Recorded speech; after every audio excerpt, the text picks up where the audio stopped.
और ऐसे माहौल के लिए लोग तरसते हैं और हम डेली यही माहौल देखते हैं इन पहाड़ों का। हमारे घर में सबसे बड़ा मेहनत भरा काम है माँ का। तो ये है जी आजकल की पहाड़ी सब्जियाँ। और इस बारी ना उतनी ज्यादा ककड़ियाँ नहीं लगी। सामने की पहाड़ी पे रोड बनाना आसान नहीं है भाई। इस वाले घर के हाल भी बुरे हो रखे हैं, तो बहुत सारी चीजें छुपानी भी पड़ती हैं। तो सुबह सुबह एडिटिंग का काम हुआ कंप्लीट और आज बाहर का माहौल कुछ ऐसा है। आसमान पे हल्के हल्के बादल भी लगे हैं, सामने बर्फीली चोटियां भी बड़ी गजब की दिखाई दे रही हैं। ऐसे में तो सबसे पहले आप सभी को मेरा प्यार भरा नमस्कार। मेरा नाम है आलोक राणा और स्वागत है आप सभी का देवभूमि उत्तराखंड के इन खूबसूरत पहाड़ों से। अब एक बार चलते हैं माँ को परवाड़ी वाले घर तक छोड़ने के लिए। और इस वाले घर पे सफाई के काम तो लगभग पूरे हो चुके हैं, थोड़ा बहुत रह गया है, वो आज पूरा कर देंगे। अब तो अगले 1 महीने तक ये मार्केट बिल्कुल सुनसान सी रहती है। सभी लोग यात्रा वाले रूट पे चले जाते हैं अपने रोजगार के लिए। अब यहाँ जिस जगह पे धूप नहीं आई है तो ठंड काफी बढ़ने लगी है। तो वैसे मुझे नए वाले घर पे जाना था, लेकिन प्लान हो गया है चेंज। अब मुझे जाना है परवाड़ी वाले घर पे ही माँ के साथ। वो सामने वाला पहाड़ है ना जो, तो मानसून में इतना भयंकर टूटा पूरा पहाड़ ही नीचे को खिसक रहा है। इस वाले घर पे आते ही सामने देखा तो एक बड़ा सा हेलीकॉप्टर ऊपर हवा में उड़ रहा है मस्त मजे से। ये तो काफी नजदीक दिखाई दे रहा है अभी, और पहले बहुत ही कम हेलीकॉप्टर दिखते थे। तो फिर जैसे एक हेलीकॉप्टर दिखा हम हाथ हिलाते रहते थे, उसको बाय बाय बोलते रहते थे। पता नहीं क्या दिन थे वो भी। बाकी थोड़े बहुत तिल हुए थे यहाँ घर पे, तो अभी सुखाने के लिए डाले हुए हैं। इनको भी कहीं बंदर नुकसान न पहुंचा दे। बाकी बारिश की वजह से ना इस वाले घर के हाल भी बुरे हो रखे हैं। छत से पपड़ियां निकल रही हैं, यहाँ ये शैवाल सी जमी हुई है। बाकी अब निकल पड़ते हैं गौशाला की तरफ। माँ के साथ थोड़े बहुत कामों में हेल्प कर लेंगे आज। फूल देखिए सारे सूख चुके हैं यहाँ भाई, इनमें थोड़ा बहुत पानी डालना पड़ेगा। और जब मैं माँ के साथ यहाँ पे नहीं आता हूँ ना, तो ये सारे काम माँ को अकेले करने होते हैं। आज मैं आया हूँ तो थोड़ी बहुत हेल्प कर ही देते हैं अपनी तरफ से। अभी तो यहाँ पे धारे का पानी बिल्कुल ठंडा सा है, लेकिन सर्दियाँ बढ़ेंगी ना तो ये पानी गुनगुना सा महसूस होता है। फिर तो यहाँ से मुझे इन 2 बाल्टियों पे पानी ले जाना है गौशाला तक।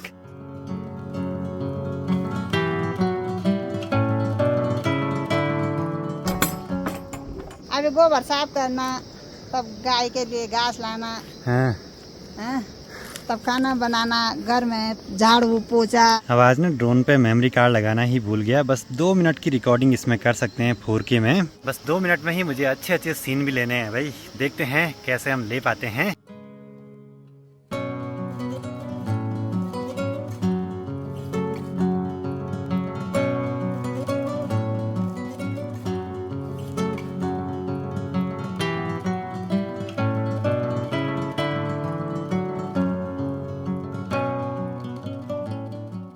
दो मिनट में जितने सीन ले सका मैंने ले लिए हैं। कोशिश ये करी है कि अच्छे से अच्छे सीन दिखाने की आपको। कभी कभी ऐसा भी होता है भाई, मेमोरी कार्ड घर भूल गया तो इसकी इंटरनल स्टोरेज है 2 GB की, और पिछले वाले ड्रोन की थी 8 GB की। उसमें कम से कम 8-10 मिनट तो रिकॉर्डिंग हो ही जाती थी। जब भी मैं गौशाला में आता हूँ तो इस जगह पे जरूर से बैठता हूँ। आसपास के नज़ारे भी बढ़िया हैं और सुकून भरा सा माहौल है भाई। और ऐसे माहौल के लिए लोग तरसते हैं और हम डेली यही माहौल देखते हैं इन पहाड़ों का। बाकी आजकल गौशाला के आसपास ना खूब सारी साग सब्जियाँ ककड़ी वगैरह लगी हुई है। और इस वाले पेड़ पे एक बेल गई है ना, उस पे लगी हैं दार्जिलिंग की ककड़ियाँ, जो कि सुष्मिता ले आई थी बीज उसके वहाँ से। और वो ककड़ियाँ ना यहाँ की ककड़ियों से बिल्कुल अलग हैं, लंबी लंबी सी लगती हैं। गाय के पास बहुत दिनों से आ रहा हूँ ना, गाय मारने को कर रही ले।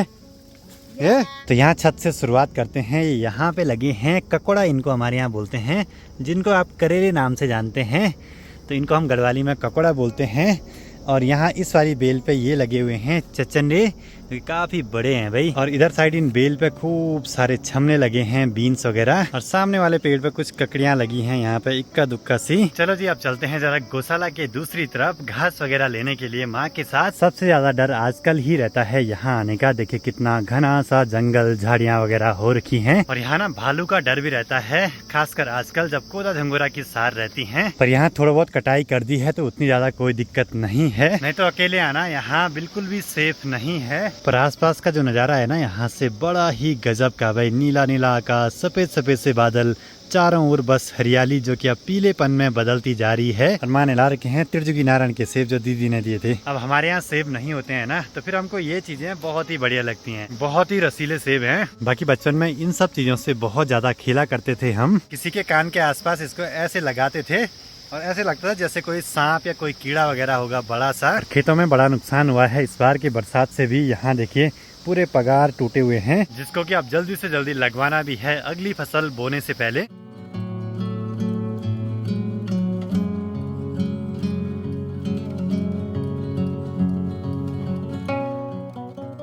हमारे घर में सबसे बड़ा मेहनत भरा काम है माँ का, और काम ऐसे हैं जो कभी ख़त्म नहीं होते हैं और हमेशा करने भी ज़रूरी होते हैं। तो चलो जी, माँ ने एक छोटी घास की भारी भी निकाल दी है और यहाँ पे एक पूरी बच गई है। बहुत मेहनत करती है भाई माँ। मिला तो मानसून के बाद भी कुछ समय तक काफ़ी हरियाली रहती है चारों ओर, और कुछ दिनों के बाद चारों ओर बस पीलापन ही।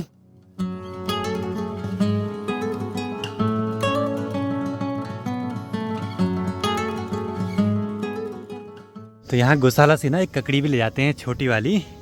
इसका ऐसे घुमा घुमा के निकालेंगे जिससे कि बेल पे भी असर न पड़े और ककड़ी भी निकल जाए। कमेंट्स में कई लोग बोलते हैं कि इनको खीरा बोलते हैं, तो हम इनको ककड़ी बोलते हैं। जो मार्केट में आते हैं उनको खीरा बोलते हैं। बोली भाषा में अंतर तो हर जगह रहता ही है। ड्रोन ही भूल गए, फिसल गया था, बाल बाल बचा। ड्रोन ही भूल गया अपना गौशाला में। ये देखिए जी, यहाँ पे ऐसे लटका के छोड़ा हुआ है। फटाफट चलते हैं घर की तरफ। पप्पा जी भी आ चुके हैं। बोले कि 12 साढ़े 12 बजे तक श्राद्ध पूजन होना चाहिए, नहीं तो फिर तिथि निकल जाएगी। बाकी यहाँ से कद्दू भी निकाल देंगे, जिसको हमारे यहाँ गढ़वाली में अरमियत बोलते हैं। यहाँ सांप का डर भी है भाई आजकल। ये है जी आजकल की पहाड़ी सब्जियाँ जो कि बहुत काम आती हैं। तो सब्जियाँ निकालने के लिए क्या क्या नहीं करना पड़ता है, बस आजकल ना थोड़ा सा सांप का डर है इन झाड़ियों में। थोड़ा सा हम हल्दी के पत्ते भूल गए, हल्दी के पत्ते ले आते हैं एक बारी श्राद्ध पूजन में जो जरूरी है। पापा जी अभी घर पे श्राद्ध पूजन कर रहे हैं, जो कि बहुत जरूरी है भाई। आजकल श्राद्ध पक्ष जो लगा हुआ है, श्राद्ध पूजन तो हो चुका है कंप्लीट। एक हिस्सा ऊपर छत में रख दिया है पितृ देवताओं के लिए, और एक हिस्सा यहाँ से गौशाला ले जाना है पापा जी को गाय को देने के लिए। दिन के अभी 1:30 बज रहे हैं और सामने से धूप की बड़ी तेज चमक आ रही है, और साथ ही यहाँ केदार घाटी से मौसम भी गड़बड़ होने वाला है। काले काले से बादल आ रहे हैं, और यहाँ पे ना माँ ने कुछ तिल रखे हैं सुखाने के लिए, जो कि निकाल दिए होंगे तिल की पौध से, और कुछ राजमा वगैरह भी रखे हैं सुखाने के लिए। चलो जी, आप लंच भी करते हैं। पापा जी तो चले गए हैं नए वाले घर पे, क्योंकि वहाँ पे रहना बड़ा जरूरी है। आजकल बंदर वगैरह नुकसान कर रहे हैं। बाकी आज का लंच भी बन चुका है। कद्दू का साग है, मीठा भात भी है, नॉर्मल भात भी है, और यहाँ पे ये ककड़ी भी है। शाम के अभी 5 बजने वाले हैं और बाहर का माहौल कुछ ऐसा है अभी। और लंच के बाद ऐसी नींद आई कि क्या ही बोले भाई, पता ही नहीं चला टाइम का। हमारे यहाँ बोलते हैं कि जैसे ये दिन छोटे होने लगते हैं ना, तो अब दिन के टाइम पे आराम नहीं करते हैं। बाकी घर के ठीक सामने वाली पहाड़ी पे जो लैंडस्लाइड जोन है ना, तो यहाँ की रोड टूट चुकी थी लैंडस्लाइड की वजह से मानसून में, लेकिन फिर से अभी वहाँ काम जारी है। जैसे भी वहाँ तक पहुँच चुका है राव लेक से रोड की कटिंग करके। अब दोनों गांव जुड़ जाएंगे, राव लेक और जग्गी बागवान वाला एरिया।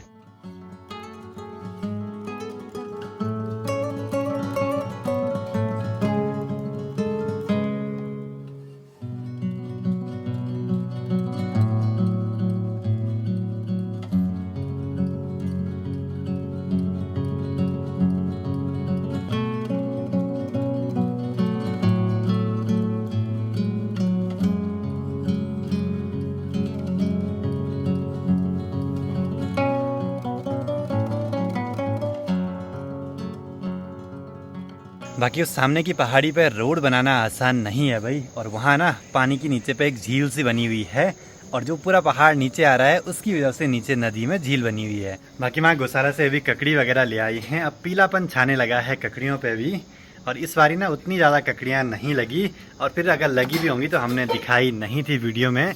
कभी कभी ऐसा होता है ना कि हम दिखा दें वीडियो में यहाँ पे इतने लगे हैं, ये लगे हैं, और कोई चोर आके उनको ले जाए तो फिर अपना ही नुकसान है ना। तो बहुत सारी चीज़ें छुपानी भी पड़ती हैं वीडियो में दिखाने से। शाम के 5:30 हो चुके हैं। अब बस थोड़ी देर में तैयारी करते हैं नए वाले घर पे जाने की। और पहले ना जैसे ही शाम होती थी तो यहाँ पे दादाजी मस्त में से अंगीठी जलाते थे। बाकी ठीक सामने केदारनाथ धाम वाले रूट पे देखिए कितनी सारी गाड़ियाँ जा रही हैं। तो पहले जब हम छोटे छोटे थे तो गाड़ियों की लाइटें दिखाई देती थी, तो हम दादाजी को पूछते थे कि वो रास्ता कौन सा है। बोलते थे वो हरिद्वार ऋषिकेश जाता है वो रास्ता, मतलब गुप्तकाशी से। तो उस समय में गुप्तकाशी तक ही गया था, बहुत पहले की बात है भाई। मुझे ऐसे फील हो रहा है बाइक आगे से थोड़ा सा उठी हुई है, ऐसी अजीब सी आवाजें आ रही। मुझे लग रहा है कोई नट बोल्ट निकल ना जाए यार। इसको चलाने से तो डर भी लग रहा है भाई।